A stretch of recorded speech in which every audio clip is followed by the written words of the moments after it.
Good morning. Very excited to be here. Andrew, thank you so much for doing this. So bringing us all together, I'm sure we all appreciate that.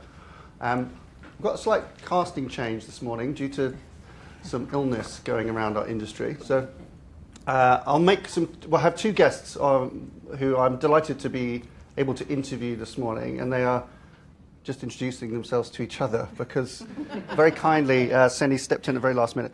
Unfortunately, Kate was taken ill on her way back from a lovely holiday in Bali, so we can feel sympathetic a little bit for her, but not that much. Okay, first let me introduce you to Ty Heath. Ty is the director and one of the co-founders of the B2B Institute at LinkedIn. Ty, do you want to come up and join us? Thank you. And I'll do a little introduction. Thank you. And Seni Boone is a Senior Vice President at the ANA. So Seni looks after the Centre for Ethical Marketing at the Association of National Advertisers. Do you want to come over here, Seni? That's good. So far away. I might just stand here. Yeah. So just as by way of quick introduction, because we'll get on to some really interesting things here. Our discussion here is called Trust, Performance and Ethics in Action. And we're really going to explore how ethics can be good for business. And what's I think, very interesting about having Ty and Seni here is that Ty spends a lot of time doing research and educating people about B2B marketing. And Seni, in her role at the ANA, is really focused on consumer brands and consumer marketing. So as more that we've discussed ethics in business, it's been clear that actually the rules for business to business, where there's a contract in place, have a certain kind of rules, and we can explore those kind of things and good behaviors. And then for consumers, it's very different because there's not that contract in place, but yet we want to build trust in our consumer brands. So, Ty, you started off in Google and IBM, yes. Is that right? Tell us a bit about the journey just to get to where you are now as a B2B marketing expert. Yes. Well, I'm in this space because I'm passionate about the power of language to create a vision that's possible for people to buy into and make real. I'm also passionate about people connecting solutions to problems, which is part of the reason I also work for LinkedIn, where we are focused on the vision of economic opportunity for global professionals and also connecting people to make them more productive and successful. So through my career in B2B, I know how many people actually work in B2B? I'm curious in this room. Oh, so a few people. It's like, how did you even end up in that space? Part of the reason why I fell in love with B2B is because there's a long-term relationship involved. There is an aspect of investment and connection over time. And so as we think about this ethics conversation, that has to be part of that conversation and story. So that's why I'm in the space. Very good. And Seni, apart from having stolen my shirt, so thank you. Oh my gosh. That's funny. I'll have that bag later. We're on the same wavelength. Yeah. Okay. So you started as in law in DC, right? Yes. In comms and ethics and law. Yeah, absolutely. Legal. Yeah. So my background, I was fascinated with communications, with the First Amendment. Went to law school, communications lawyer by training. And then I ended up working at the National Newspaper Association. So I go way back. I started at the Direct Marketing Association back in 2002.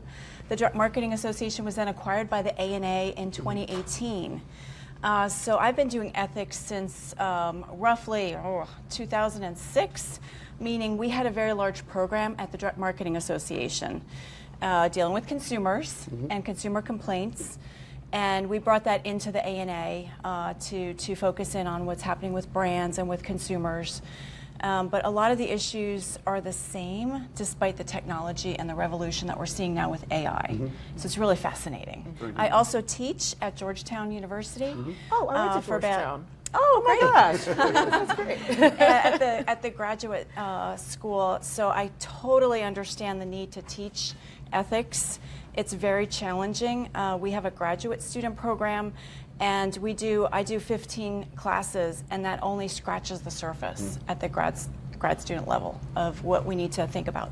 Very good. Okay, well, let's get into it. My name's Tom Denford. I didn't introduce myself. I'm the CEO and founder of a company called ID Comms. We're a consultancy that works with brands to help them be better at media, and ethics is a key part of that. Ty, I'm going to start with you, and we'll start with the basics, because you spend a lot of time on thinking about how businesses talk to each other and relate to each other in the B2B world. And what does ethics mean in business? Let's just start there. What does it mean? I think it's so good to start with a definition of it across. And I love an analogy or metaphor to paint the picture. So I think about it like how you might think about architectural integrity.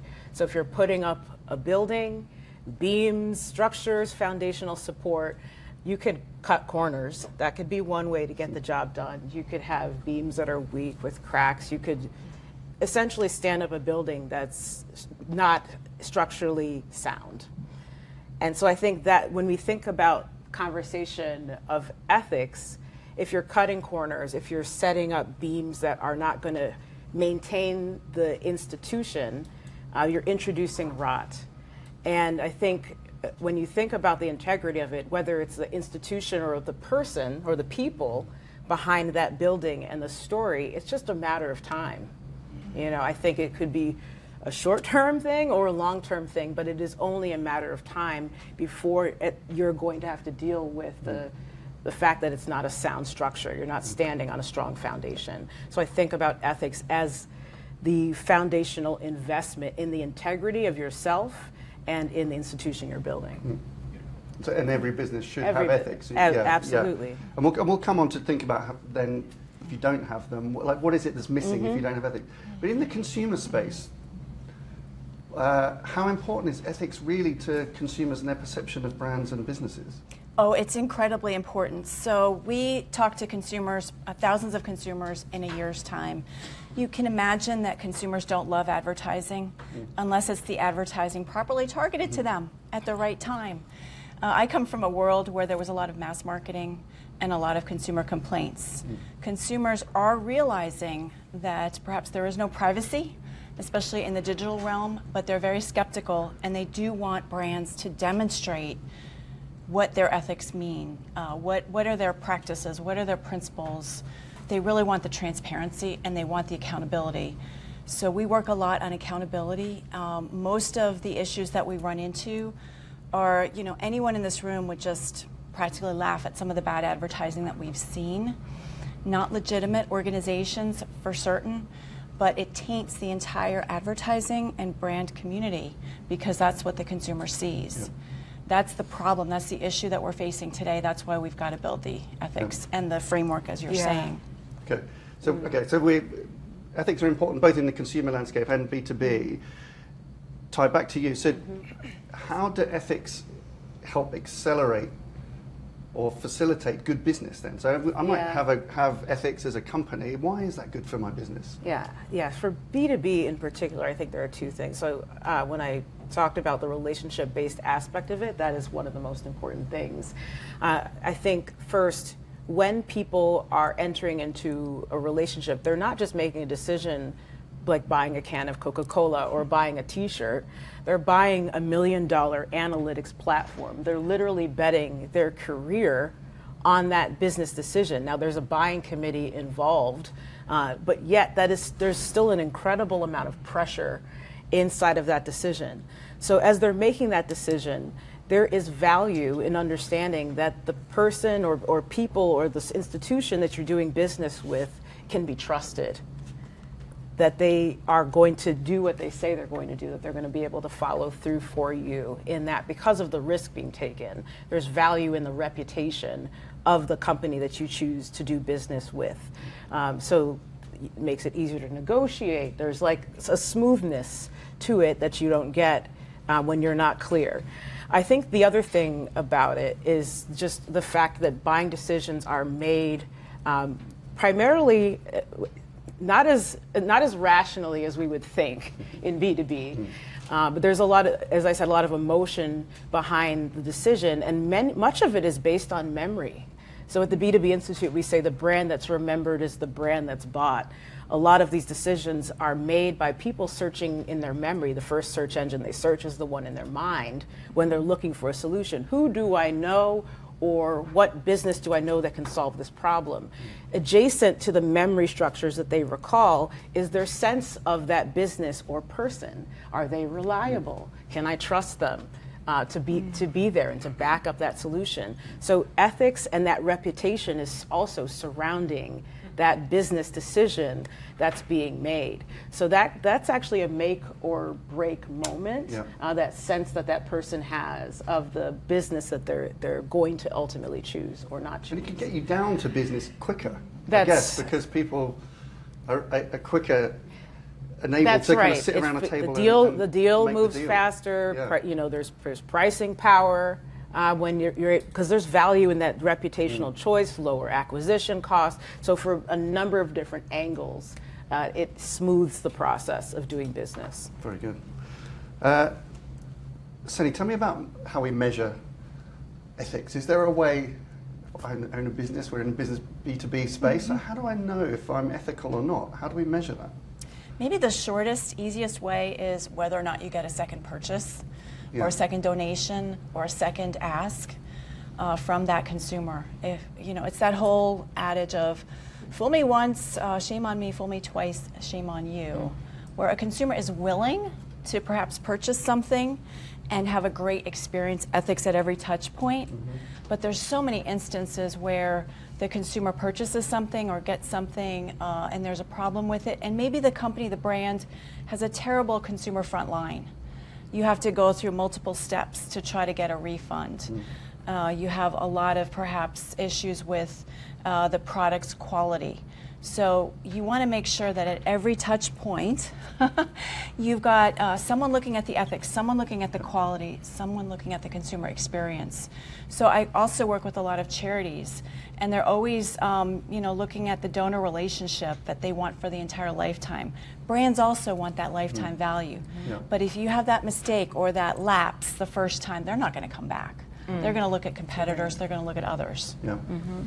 Ty, is there anything in the B2B space? How do you advise businesses to? Can you track ethics? I mean, what do you know? How do you know?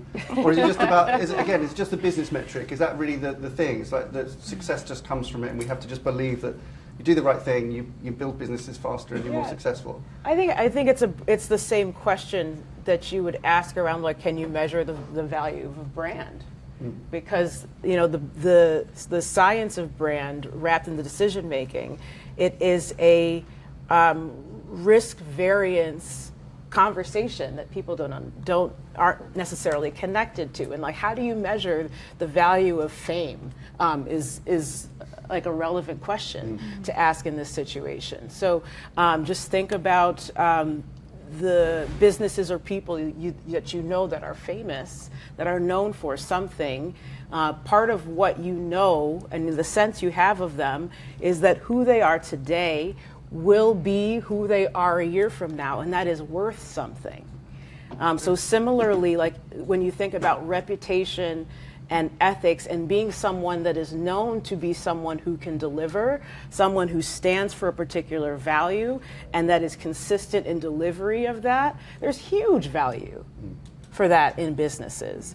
And so to say, like, how do we measure that? That's a question of like measuring the surround of a brand and how the brand is out front reputationally opening doors for you. Yeah. And I'm sure there was no easy answer to There's that. not. I mean, we've spent quite a bit of time measuring this, but there's a lot of there's an intangible nature to it. Yeah. But what we know to be true, we have a piece of research called the CMO scorecard, and part of it is to make sure that people are present to how brand opens doors. So part of the way to look at it is it's not just the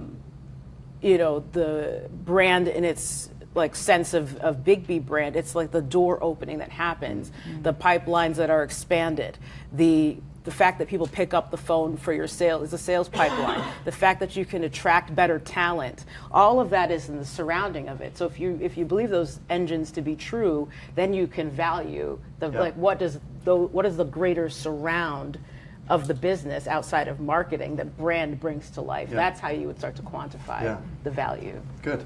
Okay, so we've established that ethics are foundational, both in business and in consumer relationships, that they're built over time, that there's no shortcut to do those things. So let's think practically then about how do we, as businesses, how do we communicate ethics and build trust? Because really we're saying ethics is a gateway to trusting relationships.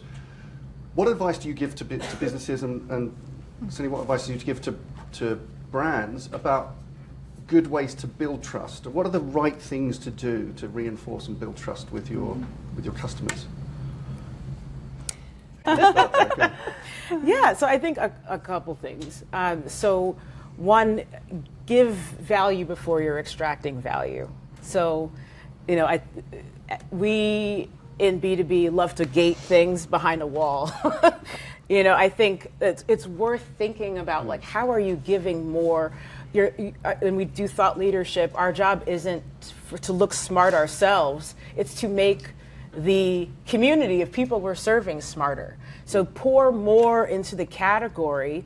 I like the phrase rising tides like lift all boats. You're increasing the health of the category by pouring value in. So pouring more value than you extract. I think number two is tell the truth even when it's inconvenient. So at the B2B Institute, we have an annual report called B2B Trends for the Contrarian Marketer. It's a little spicy only because these are like unconventional practices that deliver a lot of value that for some reason the industry is swimming against. Like the long time story of underinvestment in brand and the focus on demand. The fact that emotion is something that we should be thinking about from a behavioral science perspective. These are things that, for whatever reason, marketers have pushed back against over time, but we are invested in the truth of these concepts based on our research. And so these might be inconvenient, but we want to talk about them. And then I think the last thing is like show up.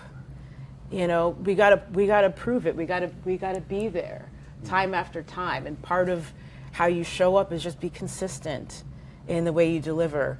Worry less about trust in the sense of the broad word, and be someone who's trustworthy, right? So I think those three things would be some principles that if we could invest in that as an industry would be incredibly helpful. Can we just make a big plug here for the B2B Institute? Oh. Not that she didn't ask me to do this, but you've got you have amazing resources. Where would people find those things? Yes, you can find us at b2binstitute.org. We're also on LinkedIn, and feel free to connect with me on LinkedIn. Wouldn't it be something if all of us left the room connected as well? That'd be incredible. Oh yes, here we go. Yes. Awesome. Nice one. Thank you so much. Yeah. So we've got quite a few things, as you can imagine, but I'm just going to highlight a couple. Yeah. So I would say three big themes. One would be transparency. The next would be accountability. And then the third would be internal culture. So with regards to being transparent, that would be things like your notices, your footers on your web pages and your apps. Your privacy policies don't have to be, 15,000 pages. Just think of how you're facing that consumer and what are you promising to that experience, that consumer.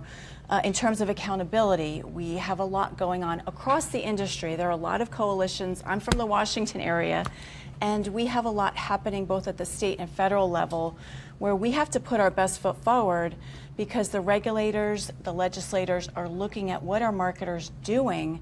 We might be saying a lot about trust and being ethical, but what are we actually doing? So we do have some coalition work that we've got the Digital Advertising Alliance, which makes sure that we have some accountability for digital marketing, especially behavioral advertising. We also have old school legacy DMA choice. So if you're in direct mail, if you're doing email, if you're doing telemarketing, we have accountability there. And then thirdly, the internal corporate culture. A lot of this flows from the top in terms of being ethical. So whenever we see perhaps some crisis management happening because someone stepped on it, it's usually because the corporate culture simply is not there.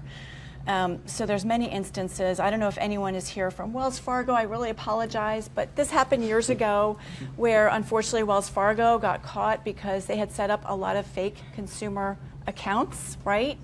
And they had to pay millions and millions of dollars in order to rectify that. And the reason for setting up these accounts was to meet sales quotas.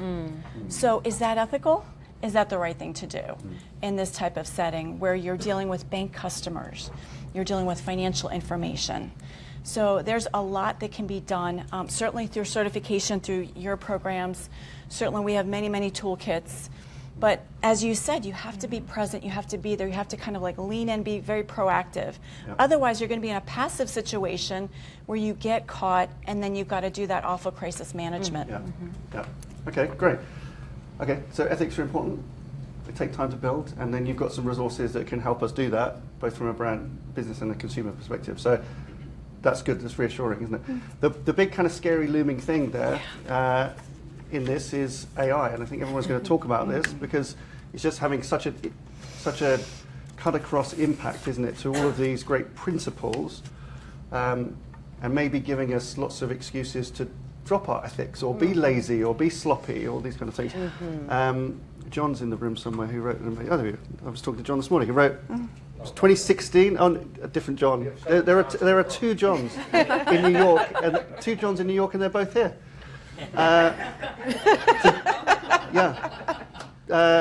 You wrote a book about AI and ethics, and you're speaking later, so I'm not. You don't need to talk about it. But he was telling me this morning, and that was in 2016 that you started kind of anticipating there may be ethical issues in AI. So thank you to you. We're now 9 years later. These things maybe are becoming very, very real right now. So let's just talk about that. So if AI, maybe there's a risk that AI is eroding trust, how are you advising businesses to use AI? Is it possible to use it in an ethical way that enhances trust and reputation? Yeah. So I like to think about two things, and I'd be curious, John, to hear your thoughts on how you might expand that. But the two things I like to think about is, so one, to remember that AI is a tool. It's a very sophisticated tool, but similar to like the introduction of the calculator or any other mobile phone, the way it is today, it is a tool. So part of the thinking around that is it's who's behind the tool and what are their practices. There's a book written by Mo Gadat where he talks about like AI being like Superman, right? So Superman comes from Krypton, crashes on Earth, ends up with a really nice family who teach him to make good choices, ethical choices, so Metropolis is saved. But let's say he ended up in a bad situation, it could have been very different. So I think part of it is like making sure that the operators of the AI are schooled in the practices and thinking and with the integrity. And then I think the other part of it is like, well, what is the data, the source of the content that it's being trained on? Because that's the other thing. It's garbage in, garbage out. It's only as good as what's being fed to it. And I think, part of what I keep hearing these days is people talking about AI slop. Has anyone heard that? Yeah. I feel like that's been, so there's this content proliferation that's happening right now. And it's very easy, it's very tempting to kind of think about doing that because it's simple to do now. But there's a responsibility that we have as marketers and as leaders to make sure that we're not just expanding content at scale without thinking about what is the quality of the content that we're pouring into the system, and to focus on, what I would rather see 5 really great pieces that are grounded in truth than like 5,000 pieces of stuff that's distracting and hurts the system. And I know you're not here representing LinkedIn, and she made me promise, like, don't ask me any questions about LinkedIn, because you don't represent LinkedIn in that sense. But that is an algorithmic business. If we just kind of look at those kind of things, how do you reconcile the idea that we've all developed this instinct, part of it taught from B2B marketing, which is, as you said, like show up, be present, always be there, and we're competing in the noise, right? We're competing for share of voice and for cut through, and so it probably is tempting. It's so tempting for people just to think, oh, just click, I can multiply the amount of stuff I put out there. But people see it though. Yeah. Just yesterday, I saw. So just being there with volume is not enough. No, but people are not dumb. You know, just yesterday, I've seen posts. You all have seen these posts. I saw a post from someone that said, "Hey, y'all need to stop using AI to generate your comments. Like we can see it. We can see that you're doing that." Yeah. Or how many posts have you seen where people are like, "That's AI"? Yeah. You know, that's the world we're living in now. But we should assume that people are going to become more adept at seeing what is actually really real and Yeah. really thought through and high quality, Yeah. and treat people like humans. Yeah. But sorry, just one little follow-up on that, because on B2B marketing, you can tell I'm interested in B2B marketing.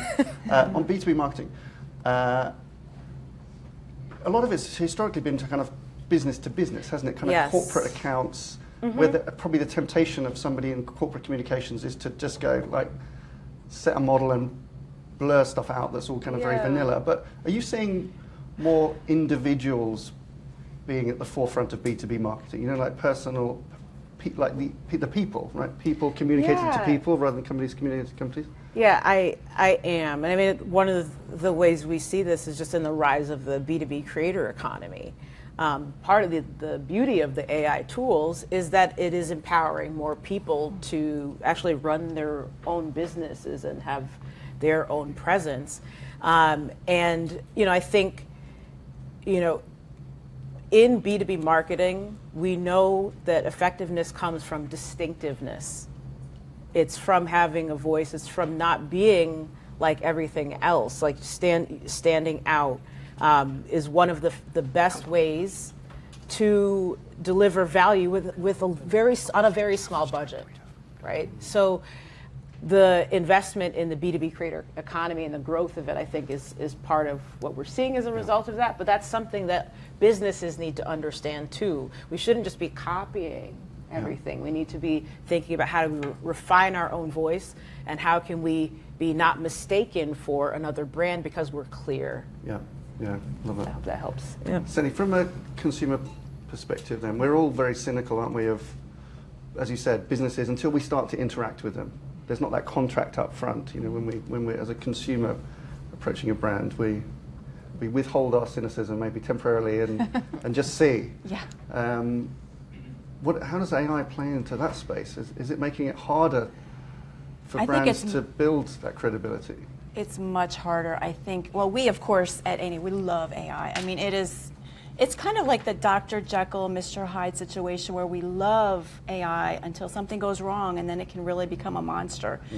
It's just so incredible. As we're speaking today, there's probably even more leaps ahead with AI. But the consumer is incredibly skeptical already of brands that are run by humans. Just imagine brands being run by AI or communicating through AI. They're going to be even more skeptical and less willing to engage. So there's a couple of issues going on right now in the trust area. Yeah. Of course, with influencer marketing, just imagine if that's powered by AI and AI influencers. Is that really genuine? Is that really ethical to have an AI influencer who's never tested the product, but they're saying that they have, and they're really fun and cute? There are the chatbots, right? And you saw a lot of terrible, tragic headlines around chatbots, teens, and younger children. So a lot of this will be regulated if it hasn't already been. And AI is not exempt from the law. It's not exempt from ethics, from current ethical standards. We did build in ethics into AI ethics into our current code, but it still has a way to go. We're trying to be very organic with this as we're chasing after how do we build trust in AI, because we're going to be missing out on humanity, you know, the human aspects. I know a lot of our members, when we were talking and thinking about this, they're really worried that we're going to lose our humanity. It's going to be agentic AI talking to agentic AI. And what does that really mean for our society? So not to get too high level, but these are things that we as marketers, we're right on the front lines with social considerations that we have to think about as we're deploying these great systems. Okay, very good. So success in this space, clearly, if foundational AI principles are going to super help brands. I'm going to open up in a second to some questions. I'll take a couple of questions, so have a think about what you might want to ask Ty and Seni. Just as a wrap up, you're both involved in, from different perspectives, in the kind of research and teaching us really about ethics and trust in business. For young people coming into this industry, who I think somebody referenced already this morning, Anna, was that you? Said people, we're young people are kind of cynical about the advertising business, and they may be skeptical about our ethics as an industry. And I certainly see that interviewing graduates. We have a fairly low and poor reputation, unfortunately, when it comes to ethical standards. What would your advice be to young people coming into marketing or advertising as it relates to the trust that we can build in this business? Yeah. Ooh, have a North Star. Yeah. I think, the meaning we give the work is for all of us to decide. But I think to be intentional and to have a higher purpose other than just selling, nothing's wrong with that. I'm just saying that if you can, make a commitment to have integrity in all things, but also to have like a higher purpose, I think that helps keep you grounded in the journey. Yeah, great. Yeah. I would echo that, and I think that young people really can move the needle on ethics in different ways than we certainly can't. They are at the front lines of a renaissance right now in marketing and advertising. They should be studying philosophy, religion, other areas besides just marketing and advertising, and to really get a sense of their own internal moral compass. That's what I tell the students when they first start the class. Everyone here has a moral compass, but it's going to be different. Everyone here has a background that they come from, and they can bring that to the table. The student should feel also empowered as a leader. You shouldn't feel like if you're starting at an entry-level position, which all of them want to start in digital for some reason. They all want to start in digital. They want to be these amazing digital influencers. But you are an influencer at the start when you hit that desk and you start working on marketing and advertising, because you're outreaching to the public. Yeah. And you're presenting brands, and you're presenting a lot of ideas, a lot of notions. And you're saying that those notions are credible. And when they're not, what are you going to do?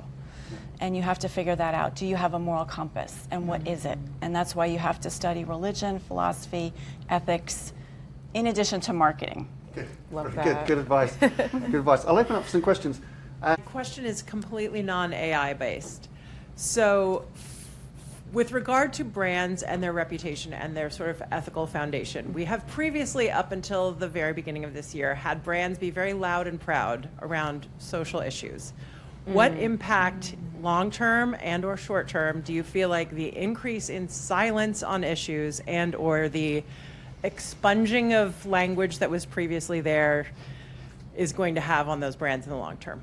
So, and that covers everything from expunging DEI language to withdrawing funding for pride sponsorships, like all of those things that previously brands said, this is who we are, this is what we believe. There's a massive trend toward, or do we? Yeah. How is that going to impact them? Yeah, I think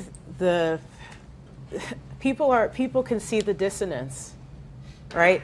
People can see and feel the dissonance, and that is a trust eroding decision that's being made. It's in some sense you could say it's like a breach of contract. In one sense, like this is what brands leaders articulated that they stood for, and then the next day or it's gone. I think what I see now and the opportunity for today is we can see the brands that made those decisions, and what's remaining is really the truth of the matter. And I think power comes and agency comes from operating in truth.